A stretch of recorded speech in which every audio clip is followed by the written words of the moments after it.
पृथ्वीराज चौहान तृतीय और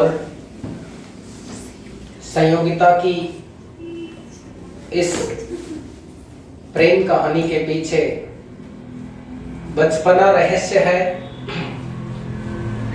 कि जो पृथ्वीराज चौहान है, इनका जन्म तो 1166 में अनहली पाटन, पहले भी मैंने बात की थी, अनहली पाटन कहां पर हुआ? गुजरात में। अनहली पाटन गुजरात में इनका जन्म हुआ है। इनकी माता का नाम कर्पूरी देवी है। क्या है? कर्पूरी देवी। कर्पूरी देवी। और इनके पिता का नाम सोमेश्वर चौहान है। क्या नाम है? सोमेश्वर चौहान। सोमेश्वर चौहान भी एक अच्छे प्रतापी शासक थे और सोमेश्वर चौहान का जो विवाह है वो दिल्ली के तोमर शासक अनंगपाल तोमर की पुत्री कर्पूरी देवी से हुआ। दिल्ली के तोमर शासक अनंगपाल तोमर के 2 पुत्रियां थी, कोई पुत्र नहीं था। 2 पुत्रियां, एक का नाम कर्पूरी देवी और एक का नाम सावित्री बाई। सावित्री बाई। तो कर्पूरी देवी का जो विवाह है वो तो किसके साथ हुआ है? सोमेश्वर चौहान के साथ। और सावित्री बाई का जो विवाह है वो किसके साथ हुआ है? जयचंद गहड़वाल। कन्नौज का शासक था जयचंद गहड़वाल। जयचंद गहड़वाल, कन्नौज के शासक जयचंद गहड़वाल। कन्नौज वर्तमान यूपी में पड़ता है। कहाँ पड़ता है? यूपी में। तो कन्नौज के शासक जयचंद गहड़वाल, इसको बार बार याद करना है आपको। कन्नौज के शासक जयचंद गहड़वाल और सोमेश्वर चौहान दोनों आपस में क्या हुए? सड़। ठीक है। एक बात इंपॉर्टेंट आपको ये रखनी है कि ये जो कर्पूरी देवी है, कौन? कर्पूरी देवी। कर्पूरी देवी। कर्पूरी देवी का तो पुत्र होता है कौन? पृथ्वीराज चौहान। पृथ्वीराज चौहान। ध्यान से समझने की बात यह है कि इनमें जो बड़ी थी वो सावित्री बाई थी और बड़ी होने के साथ साथ पुत्र अभिलाषा में इतना गैप हो गया, बहुत ज्यादा गैप होने की वजह से इनकी जो शादी होती है सावित्री बाई की जयचंद गहड़वाल की होती है और जयचंद गहड़वाल की पुत्री थी जिसका नाम क्या था? संयोगिता। यानी इतना गैप बन गया कि पृथ्वीराज चौहान और संयोगिता लगभग समकक्ष थे। लगभग समकक्ष थे। तो जब सावित्री बाई अपने पीहर जाएगी, कहां पर? दिल्ली। तो वहां पर ले जाती थी किसको? संयोगिता को। ठीक है। और जब कर्पूरी देवी दिल्ली जाएगी तो लेकर जाएगी किसको? पृथ्वीराज चौहान को। क्लियर? यानी पृथ्वीराज चौहान और संयोगिता रिश्ते के हिसाब से, वर्तमान के हिसाब से लगाए तो भाई बहन है, मौसेरे। ठीक है। अब एक अलग कहानी, राजनीति को प्रेम से अलग नहीं किया जा सकता और प्रेम को राजनीति से अलग नहीं किया जा सकता, क्योंकि प्रेम में आजकल राजनीति चलती है। तो राजनीति यह है कि दिल्ली का शासक जो अनंगपाल है, दिल्ली का शासक कौन? अनंगपाल तोमर। उस अनंगपाल तोमर ने जब इसकी वृद्धावस्था हो गई और पुत्र रत्न की प्राप्ति इन्हें नहीं हुई तो इन्होंने अपना राज्यभार संभलाने का प्रयास किया कि हम अब राज्य को सौंपते हैं। ठीक है। राज्य को सौंपते हैं तो इसने अपने जो मंत्री थे, अपने जो विद्वान थे उनको बुलाया और उनके साथ परिचर्चा की। तो उसमें ये पाया कि एक तो अपने पास है कौन, पृथ्वीराज चौहान, और एक कौन है, जयचंद गहडवाल। इन दोनों को दिल्ली बुला लिया जाता है, पृथ्वीराज चौहान और जयचंद गहडवाल को, और सुझाव के अनुसार इनके बीच में एक प्रतियोगिता आयोजित करवाई जाती है, और इस प्रतियोगिता में इस शर्त रखी जाती है कि एक चांदी के थालों की गड्डी है, चांदी के थालों की गड्डी है, और उस यानी दो गड्डियां रखवा दी, और दोनों गड्डियों को इधर से जयचंद गहडवाल और इधर से पृथ्वीराज चौहान तलवार के एक वार से जो चांदी के थालों की इस गड्डी को काट देगा वो ही दिल्ली का अगला शासक होगा, ये शर्त रखी अनंगपाल तोमर ने। प्रतियोगिता आयोजित हुई और चांदी के थालों की गड्डी को दोनों ने ही काट दिया, चाहे जयचंद गहडवाल हो या पृथ्वीराज चौहान। लेकिन एक बात अपने यहां देखें कि जयचंद गहडवाल एक वयोवृद्ध या बूढ़ा आदमी है, जहां पृथ्वीराज चौहान एक राजकुमार जवान है। तो पृथ्वीराज चौहान, वैसे कर्पूरी देवी छोटी भी थी, छोटी बेटी लेट तक रही, तो लास्ट तक पिता का स्नेह और प्रेम रहा। तो कर्पूरी देवी के जो पुत्र हैं पृथ्वीराज चौहान, ये स्नेहिल बन गए, और स्नेहिल बनने के कारण पृथ्वीराज चौहान की जो तलवार थी वो थोड़ी ज्यादा गड़ी थी जमीन में, तो वो ये क्या नाम से अनंगपाल तोमर भी ये चाहते थे कि मैं पृथ्वीराज को शासक बनाऊं, लेकिन वो कोई भेद नहीं कर पा रहे थे। तो उन्होंने क्यों निकाल लिया कि तलवार से एक वार से चांदी के थालों को तो काट दिया, लेकिन जिसकी तलवार जमीन में ज्यादा गड़ी है उसी को ही राजा घोषित कर दिया कि ये ज्यादा ताकतवर है, या किसी भी माध्यम से ये ज्यादा। अब क्या होता है, यहाँ पृथ्वीराज चौहान और जयचंद गहडवाल दोनों के बीच में दुश्मनी बढ़ जाती है, और इस दुश्मनी का बहुत जगह इनको खामियाजा भुगतना पड़ेगा।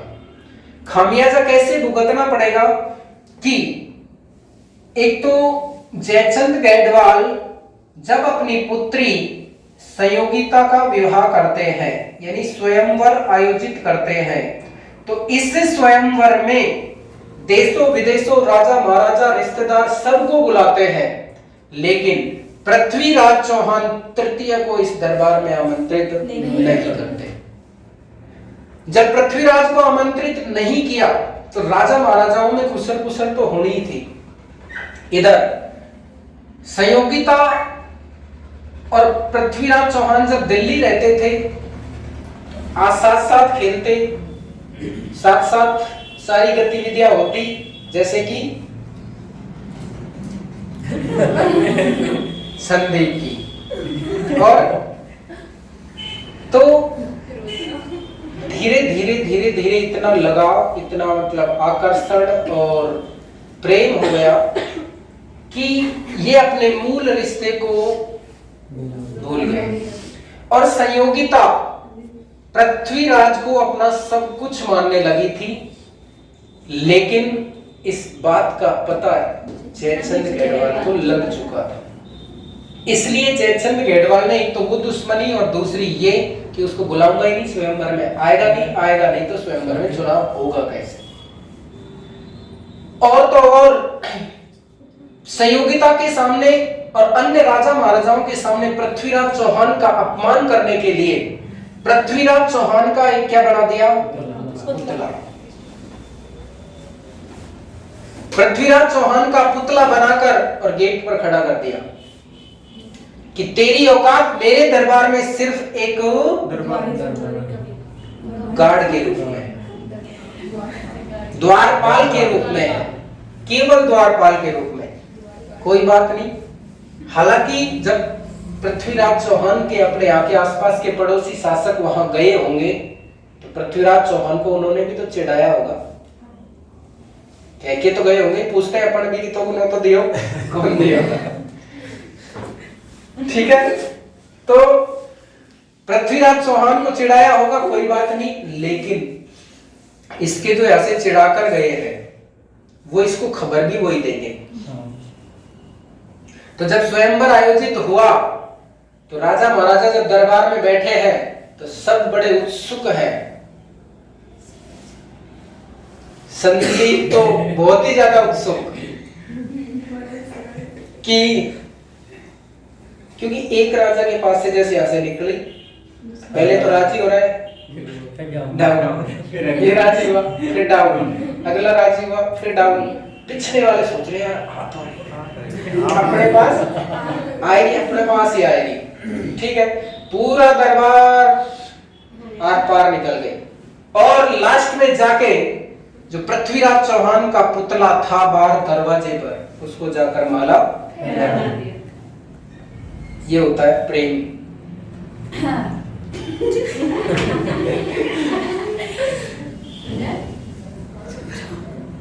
बाप की चली नहीं चली, इधर तो सब जा रहे, लाख टालने की कोशिश की लेकिन नहीं चली। और जाकर मूर्ति को जो ही माला पहनाई, सब राजा स्तब्ध। सूचना देने वालों ने तुरंत आपकी तरह सूचना पहुंचाई, किसके पास? पृथ्वीराज चौहान के पास, कि यम तो ये हो गया, बोलो खाए तो, बोले यहां हूं। वो अपनी पल्सर गाड़ी से आप बताइए उसका नाम, नाट्य रंभा, क्या नाम था? नाट्य रंभा पर सवार हुआ और वही दरबार में पहुंच गया कन्नौज। स्वयंवर से संयोगिता को उठाया और उठाकर ले आया और ले आकर सांबर में, कहां पर? सांबर में फेरे लिए, गंधर्व विवाह किया। और उसके बाद संयोगिता और पृथ्वीराज चौहान की जो प्रेम कहानी थी उसको उन्होंने व्यवहारिक रिश्ते में बदलकर उतने आनंद लिए जितने शायद आज तक इतिहास में नहीं लिए होंगे। और यही कारण हुआ कि आखिरकार पृथ्वीराज चौहान और संयोगिता की इसी प्रेम कहानी के कारण अजमेर का चौहान साम्राज्य का अंतिम शासक अगर कोई बना तो पृथ्वीराज चौहान था। यानी पृथ्वीराज की हार का एक कारण संयोगिता भी थी। तो मेरा कहना यह किसी की हार का कारण नहीं बने, जीत का कारण बने। आगे सुनेंगे तो कर्पूरी देवी की कहानी समझ में आ गई। अनंतपाल तोमर कर्पूरी देवी इनकी मां है, सोमेश्वर चौहान इनके पिता हैं। ध्यान दें, इनका संरक्षक और इनका प्रधानमंत्री कौन था? कैमास। कर्नाटक प्रसंग कैमास, यानी इनके पिता जो है सोमेश्वर चौहान, इनकी मृत्यु हो जाती है जल्दी। मृत्यु जल्दी हो जाती है तो ये मात्र और मात्र 11 वर्ष की उम्र में क्या बन जाते हैं? शासक। दैट मीन्स 1166 में इनका जन्म हुआ, 1177 में ये शासक बन जाते हैं। और जब ये शासक बनते हैं तो इनका जो कार्य कर रहा है, सारा शासन की देखभाल कर रहा है, वो कौन कर रहा है? मंत्री कैमास। पूछा जाएगा आपसे कि इनके शासन की देखभाल किसने की? या तो माता कर्पूरी देवी या मंत्री कैमास। और इनकी सेना का जो सेनापति है, बहुत ही प्रसिद्ध सेनापति है जिसका नाम है भुवन मल्ल। भुवन मल्ल। तो ये सत्तारूढ़ या राज्यारूढ़ का वो 11 वर्ष की उम्र में 1177 में। और इनके शासन की प्रारंभिक देखभाल किसने की? माता कर्पूरी देवी और मंत्री कैमास ने। इनका विश्वस्त अधिकारी कौन था? प्रताप सिंह। कौन था? प्रताप सिंह। हाँ, एक इनका जो मित्र है, और मित्र होने के साथ साथ इनका दरबारी कवि भी है, चंद्रबरदाई। कौन? चंद्रबरदाई। दोनों एक साथ जन्मे, दोनों एक साथ मरे। चंद्रबरदाई। चंद्रबरदाई ने जो ग्रंथ लिखा है वो ग्रंथ का नाम पृथ्वीराज रासो है। पृथ्वीराज रासो इस ग्रंथ की ऐतिहासिकता और बढ़ा देता है। लेकिन ये ध्यान रखें कि ये जो ग्रंथ है उसको पूरा पृथ्वीराज रासो ग्रंथ को पूरा चंद्रबरदाई ने नहीं किया है। क्यों नहीं किया उसका भी कारण हो सकता है। तो आगे देखें कि इनकी उपाधियां किसकी, पृथ्वीराज चौहान की। पृथ्वीराज चौहान की एक उपाधि तो है राय पिथोरा। क्या है? राय पिथोरा। राय पिथोरा। और एक उपाधि है दल पुंगल। दल पुंगल। देखो दल पुंगल का सामान्य शाब्दिक अर्थ तो होता है दल में श्रेष्ठ, यानी अपने समकालीन शासकों में श्रेष्ठ थे। लेकिन इसका उपाधि की दृष्टि से दूसरा अर्थ होता है क्या? विश्व विजेता। विश्व विजेता। अब बात करते हैं इनका साम्राज्य विस्तार, क्यों विश्व विजेता थे, क्यों इनको दल पुंगल कहा जाता था। तो इनकी राज्य सीमा की अगर बात करें तो उत्तर में थानेश्वर, थानेश्वर मतलब कन्नौज, यूपी, ठीक है। और दक्षिण में जहाजपुर, मेवाड़ था। जहाजपुर पड़ता है वैसे भीलवाड़ा, जहाजपुर भीलवाड़ा में। इनके समीपस्थ शत्रु की बात करें तो उत्तर में जहां साम्राज्य होगा उसकी सीमा के पार ही तो शत्रु होगा। तो उत्तर में थानेश्वर से आगे यानी कन्नौज, इनका ये शत्रु साम्राज्य बन गया। कौन? यही जयचंद गढ़वाल। कन्नौज से लेकर नीचे दक्षिण में जिनका इनका लास्ट जन्म स्थान था अनहली पाटन, उससे आगे गुजरात में इनके क्या थे? शत्रु। सबसे बड़ी बात कि जब ये मात्र 11 वर्ष की उम्र में 1177 में राजा बनते हैं तो इनके चाचा हैं दो, एक अपारगम्य और एक है नागार्जुन। अपारगम्य और नागार्जुन ने विद्रोह खड़ा कर दिया, लेकिन उनको परास्त करके इस विद्रोह को समाप्त किया और क्या बने? शासक बने। साम्राज्य का विस्तार किया और साम्राज्य का विस्तार करके इन्होंने गुड़गांव वर्तमान पर क्या किया? अधिकार किया। इंपॉर्टेंट बात ये याद रखनी है, 100% प्रश्न आएगा। 1182 में भंडानकों का क्या किया? इसने दमन किया। भंडानक कहां पर थे? अलवर, भरतपुर और मथुरा क्षेत्र में भंडानक थे, जिनका दमन करके अपने साम्राज्य का विस्तार किया। दूसरी बात, महोबा पड़ता है वो यूपी, एमपी में, सॉरी। तो एमपी में महोबा के जो चंदेल शासक हैं, चंदेल शासक का नाम है परमर्दी देव। परमर्दी देव। तो महोबा के चंदेल शासक परमर्दी देव के दो इतने खतरनाक सेनापति थे, इतने खतरनाक सेनापति थे, लेकिन उनको भी इस युद्ध में मात दी और मौत का मुंह दिखा दिया। उन शासकों के मतलब उन सेनापतियों के नाम कई एग्जाम्स में पूछा जा चुका है और उनके नाम थे आल्हा और उदल। आला और महोबा के चंदेल शासक परमर्दी देव के, महोबा के चंदेल शासक परमर्दी देव के दो सेनापति कौन थे? आला और उदल, जिन्हें पृथ्वीराज ने पराजित करके उनको मौत के घाट उतारा। और इस समय पृथ्वीराज चौहान का जो सैन्य अधिकारी था, वो सैन्य अधिकारी कौन था? कुंजन राय। पृथ्वीराज भी याद रखना है आपको, यहाँ से प्रताप सिंह याद रखना है, कुंजन राय याद रखना है, इधर से सेनापति भुवन मल्ल याद रखना है, मंत्री कैमास याद रखना है। ये मंत्री कैमास को जब अभी इन्होंने शासन का पूरा भार संभाला नहीं था या कुछ समय ही हुआ था, तो मंत्री कैमास को अपने राज्य का भार सौंपकर एक बार शिकार के लिए चले जाते हैं। राजा क्या करते हैं? मंत्री की परीक्षा लेने के लिए बीच बार में ऐसा काम करते थे। तो इधर एक दासी थी इनकी और उस दासी का नाम क्या था?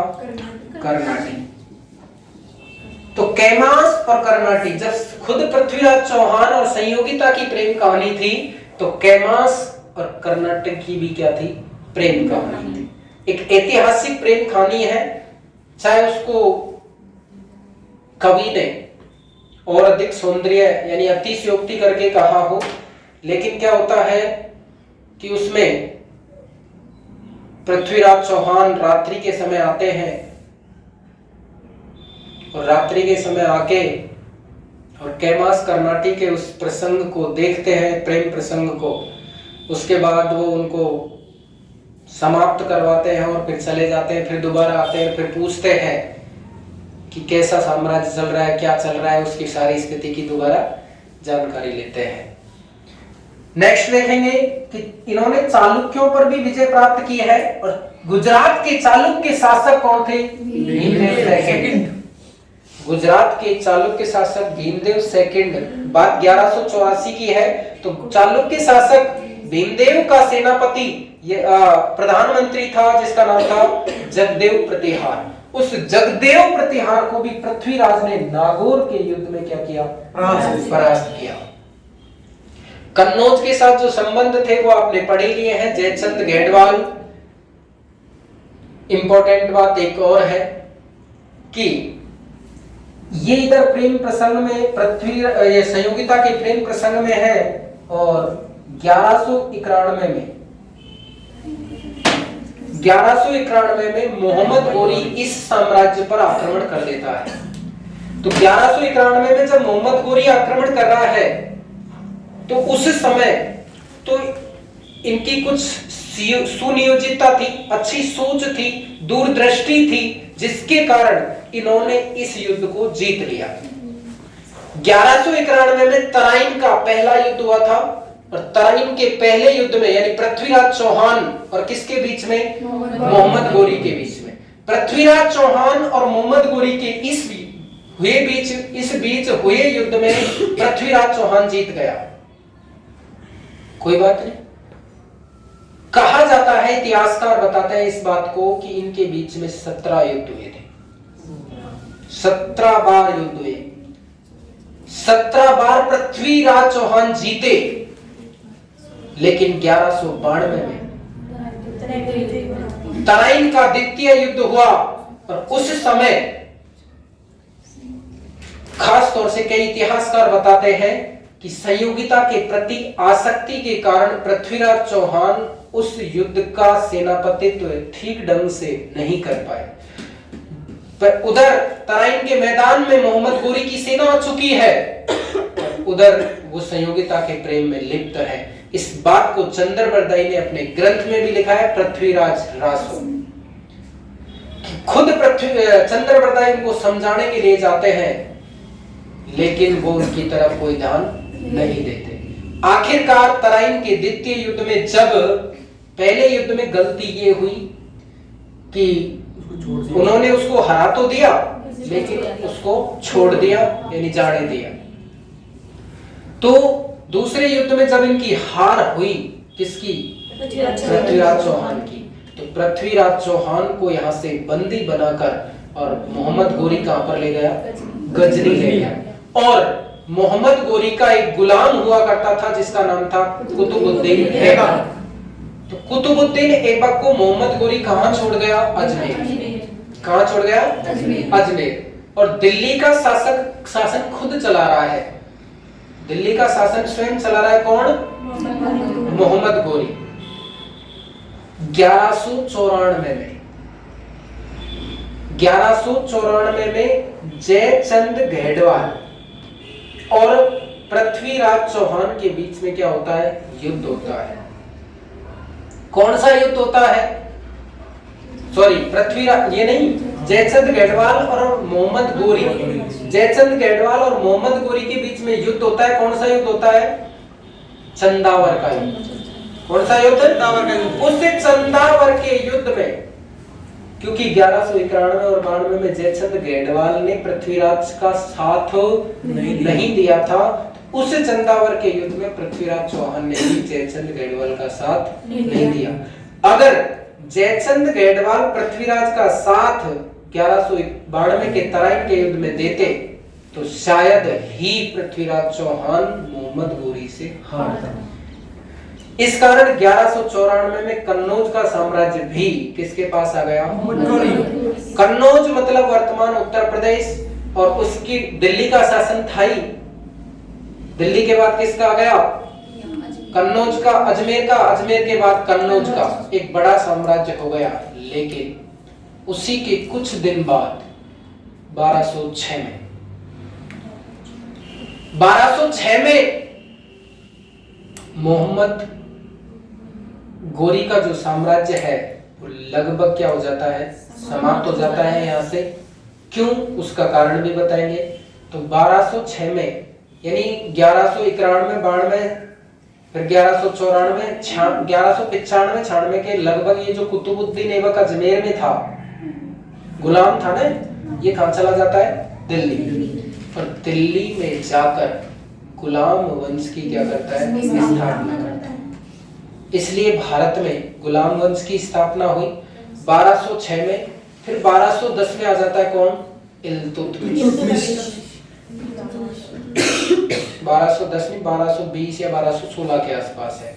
फिर इल्तुतमिश का एक साम्राज्य रहता है 1236 तक। 1236 में दिल्ली की पहली महिला शासिका बनती है रजिया सुल्तान। रजिया सुल्तान के सारे काम पुरुषों की तरह थे, लेकिन एक महिला शासिका थी बस। जेंडर से महिला शासिका थी, बाद बाकी पुरुषों की तरह सारे शासन थे। तो महिला होने के कारण अन्य शासक इसकी आलोचना और निंदा करते हैं। इस कारण से 1236 में रजिया सुल्तान स्वयं, 1240 में रजिया सुल्तान स्वयं अपने साम्राज्य से इस्तीफा दे देती है। यानी मात्र 4 वर्ष बाद, 4 या 5 साल शासन चलाया, इसके बाद फिर शासन परिवर्तित हो जाता है। मेरा कहना यह है कि पृथ्वीराज चौहान की हार और मोहम्मद गोरी की जीत के कोई कारण हो सकते हैं। तो एक संयोगिता हो सकती है, एक संयोगिता हो सकती है, और एक ये हो सकता है कि मोहम्मद गोरी को उन्होंने पकड़ा नहीं था। और भी कई कारण थे, लेकिन उनको डिस्क्रिप्टिव में पढ़ते हैं। जब 1192 में युद्ध होता है तो पृथ्वीराज को बंदी बनाकर ले जाया जाता है गजनी। गजनी में ले जाकर उनकी आंखें निकाल ली जाती है और आंखों में यहाँ तक कि यानी अपाश्विक या अमानुषिक गतिविधियां, घटनाएं की जाती है पृथ्वीराज के साथ। इधर पृथ्वीराज का जो मित्र और कवि चंद्रबरदाई मिलने के लिए पहुंच जाता है गजनी।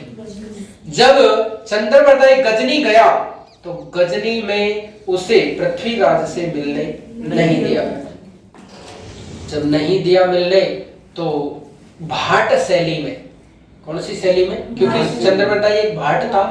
भाट शैली में उसने पृथ्वीराज की प्रशंसा की, और प्रशंसा जितनी थी उतनी की। कहा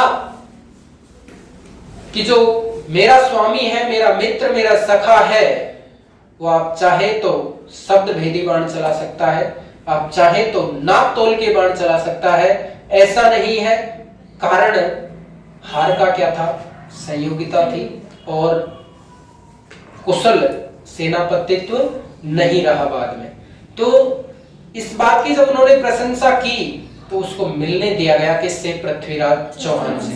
जब पृथ्वीराज चौहान से मिलने दिया चंद्रबरदाई को, तो चंद्रबरदाई जाके गुंजन की तरह रोने तो लग गया, लेकिन पृथ्वीराज चौहान वह भी कमजोर नहीं हुआ। पृथ्वीराज ने उसको धैर्य बंधाया, और जब धैर्य बंधाया तो चंद्रबरदाई ने अपनी उसी भाट शैली में पृथ्वीराज को समझाया। तो पृथ्वीराज को जब समझाया तो पृथ्वीराज ने कहा कि ला मेरे को 2 बाण दे। कितने? 2 बाण। तो उस भाट शैली में उसने क्या कहा कि एक बाण से कृष्ण ने कंस को मारा, एक बाण से राम ने रावण को मारा, और एक बाण से, मतलब आज तक जितने भी कोई वध हुए हैं तो वो एक बाण से हुआ है। 2 नहीं, 1 मिलेगा। और उसके बाद उसी भाट शैली में चंद्रबरदाई ने अपने स्वामी, सखा, मित्र चंद्रबरदाई के माध्यम से पृथ्वीराज को संकेत मिलता है, और उस भाट शैली में कहते हैं कि 4 बांस 24 गज अंगुल अष्ट प्रमाण, ता ऊपर सुल्तान बैठे मत चूके चौहान। यानी नाप तोल बता दी, शब्द वेदी बाण भी चलाना जानता था। उधर नापतोल बताए, उधर उसने ठाका मारा मोहम्मद गोरी ने। जो ही ठाका मारा तो उसके शब्द भेद के अनुसार बाण छोड़ा और मोहम्मद गोरी खलास। एक मित्र की चतुराई और चतुरता से एक शत्रु का नाश, उस स्थिति में जिस स्थिति में उनके पास कुछ भी नहीं था। ये होता है मित्र का काम। तो अब पृथ्वीराज ने चंद्रवरदाई से कहा कि अब अपनी दुर्गति होगी, यहां पर क्या होगी? दुर्गति। ये पकड़ेंगे और अपने साथ अमानुषिक घटना करेंगे, तो उससे पहले तू मेरी क्या कर दे? हत्या कर दे। लेकिन पृथ्वीराज जो चंद्रवरदाई था, वो उसकी हिम्मत ही नहीं पड़ी कि वो स्वामी सखा अपने मित्र की क्या कर दे? हत्या कर दे। पृथ्वीराज चौहान ने खुद धैर्य के साथ तलवार ली हाथ में और पहले चंद्रवरदाई की हत्या की और फिर बाद में खुद की हत्या की। कहा जाता है भारतीय इतिहास में कि अगर शब्द वेदी बाण चलाना जानते थे तो भारतीय इतिहास में आज तक 2 ही शासक हुए हैं जो देवासुर संग्राम में भी गए थे। एक तो दशरथ शब्द वेदी बाण चलाता था, जानते थे। उसके बाद में अगर कोई शासक हुआ है तो वो है कौन? पृथ्वीराज चौहान। और भारतीय इतिहास की एक ऐतिहासिक घटना कि चंद्रवरदाई और पृथ्वीराज चौहान ऐसे मित्र, सखा और स्वामी हुए हैं कि जिनका जन्म भी एक ही दिन हुआ और मृत्यु भी एक ही दिन हुई।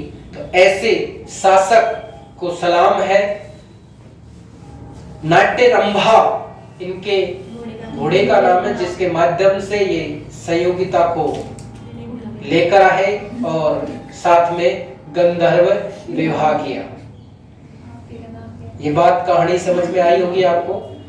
अभी इसका कुछ ऐतिहासिक सेकंड एपिसोड अपन अगली क्लास में करेंगे। धन्यवाद।